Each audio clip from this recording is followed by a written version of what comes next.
The best version of myself. And who was that for you? I have yet to tell you, brother. Mm-hmm. I'll let you know when I die.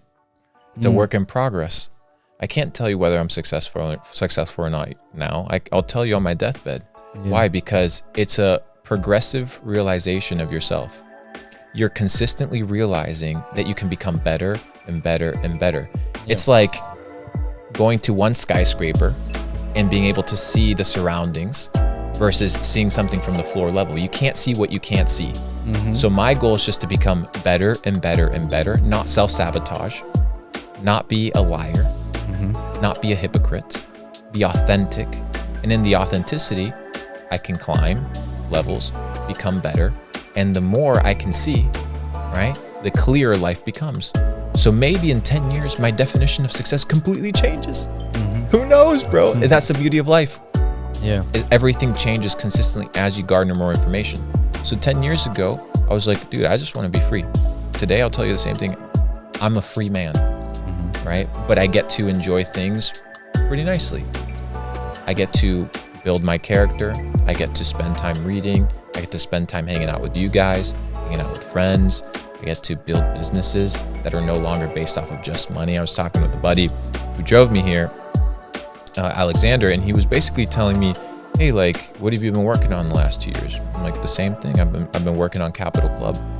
And to a lot of entrepreneurs, that's a shock because it's like, well, how's Capital Club making money? I said, I don't have to make money every day. I've already made money. If all my life is built around making money, then I'm just like you mentioned, a rat in my own race. I do not want to be a fat rat in the race of life. It doesn't matter because I'm still a fucking rat.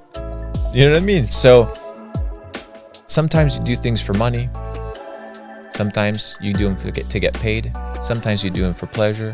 Sometimes you do them for profit. Sometimes you do them for passion. And it's in the beauty of doing these things and evolving and experiencing different things of life that you get to become well-rounded. And my objective is to become the best version of myself. I don't know what the best version of myself is. I just know the sky's the limit. Yeah. And when you ask those questions, right? Like you're reflecting on yourself and you ask the questions, why I'm doing this, or why am I getting mad, or why am I feeling these emotions? A lot of times we have a lot of conversations about this. You can ask the question why, and you can have the answer, but then you have to do something with that answer. And when you have like a busy life, you have not a lot of energy left, not a lot of attention or time left. And to then like change your character because you ask a lot of why questions, so you know that you can become better, right? Maybe you want to quit smoking, maybe you want to exercise more, maybe you want to eat more healthier, but it's not always the time to do that, right? Or do you think that when you have the realization that you can do better, you have to do better? How do you think about that? I think that there's a season in life for everything. There's a season for money. There's a season for fun. There's a season for hard work. You have to determine that season based on your goals, right? So for me, at some point, right, I realized that my health was more important than the money. Why? Because I began to understand what wealth was by definition. Wealth, people are like, oh, this person's wealthy. Well, what does it mean to be wealthy?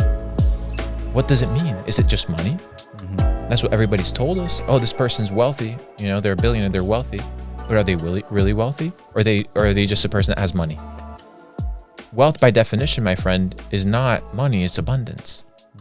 Abundance. Do you live an abundant life? Are you healthy? Do people love you? Do you love people? Do you walk around with joy and gratitude? Are you financially stable? Are you free? Do you have the ability to do what you want, wherever you want, however you want? This is wealth. Wealth is abundance. So if you're lacking in an area of your life to create true wealth, you should focus on those things, right? So at some point, it's okay to make less money so you can spend more time developing your health. At some point, I was talking with a guy out of Singapore. We had a conversation for Capital Club. It's coming this summer.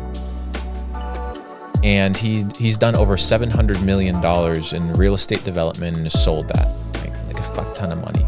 And he said, People spend 20,000 hours developing their business skills, but they don't spend a single hour developing their family skills. And he's like, isn't that important? And I'm like, yeah, bro, it's fucking important. He's like, yeah, so I already put in my 20,000 hours in business. I'm going to spend 20,000 hours with my family to develop how to be a good husband and how to be a good father and how to be a good man.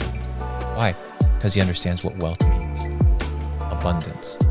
And it's in understanding these conversations and in speaking with different people that your goals begin to be realigned, right? That's the entire premise of playing the game. But if you're in the rat race, it's the same loop and the same shit time and time again, day and day again. No wonder you live a life of misery, because you're not living your fullest potential. You're not living and being and having a life of abundance.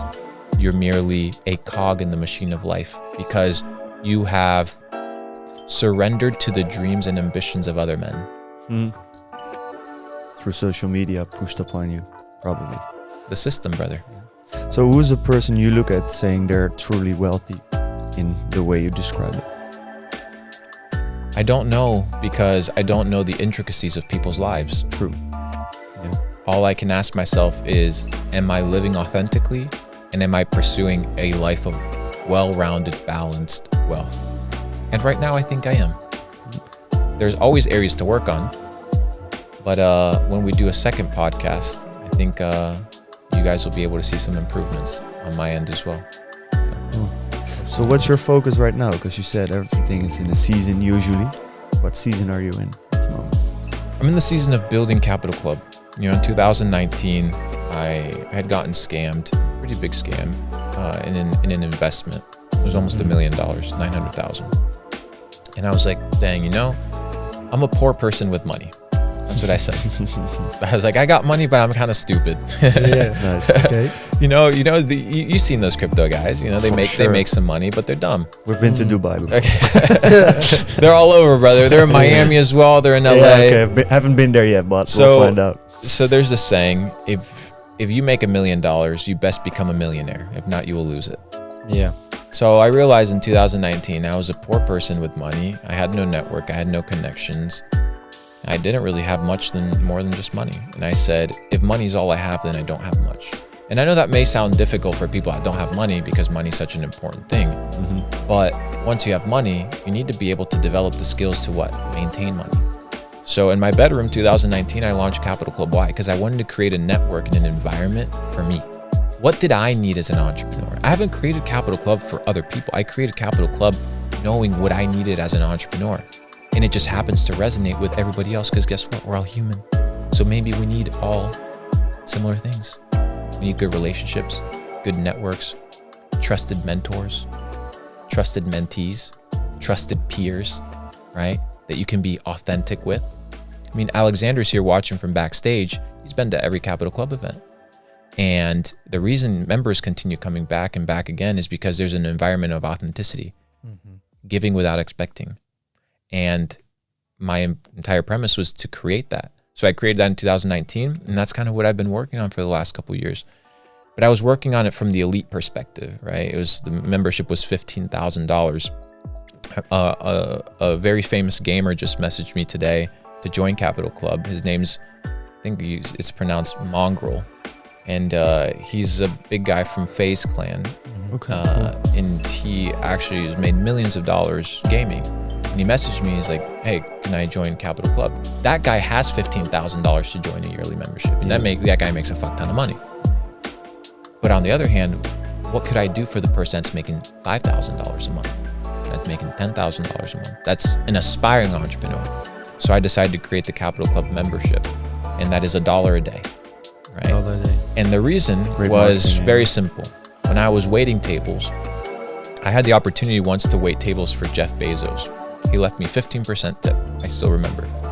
He didn't interact with me. I didn't interact with him. But I was working in an environment where a lot of entrepreneurs came, a lot of businessmen came, a lot of people that work for the government. There's a lot of important people. And once, I caught the attention of this one guy and I said, hey, can I take you out for coffee? And he said yes. Why? Because we had a background He used to do sales. I love sales, things of this nature. So he was like, hey, yeah, let's sit down and talk. And I paid for that coffee because that's all I could afford.